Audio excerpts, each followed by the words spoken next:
Jin ursin. Xo'sh, menga yordamingiz kerak. Salom do'stlar. Men sizlarning oldingizga do'stim Dreamni olib keldim. Nima, sizlar o'sha emas deb o'ylayapsizlarmi? Qani ayt, men Dreamman deb ayt. Do'stlar, sizlar meni tanimadingizmi? Mana men aytmaganmidim bu o'sha deb. Mana endi olovli tayoqchalarni izlash kerak. Jin ursin. Bu mening oxirligim sabablimi?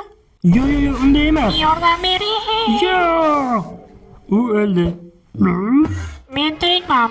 Mana buni qoyilmaqom mo'jiza deb bo'ladi. Olg'a! Obbo, uning yuragi qisdi. Xo'sh, mana bu yerda olovli tayoqchalar bor. Biz shunchaki mana shu yerda o'tirib kutishimiz kerak. Jin ursin, mana ular. Ha, biz buni uddaladik. Grox, biz uchun olovli tayoqchalar yetadimi? Agar biz uni bo'laklarga bo'lsak, bizga aniq yetishi kerak. Agar biz buni ishlatmasak, g'ol ketadi. Mana shunday. Men tayyorman. Mana endi Ender Cry qoldi. Mana olg'a, men sizlarni o'lishingizga yo'l qo'ymayman. Men yomon charchadim. Nima? Biz yer osti dunyosiga uxlamasligimiz kerak. Yo.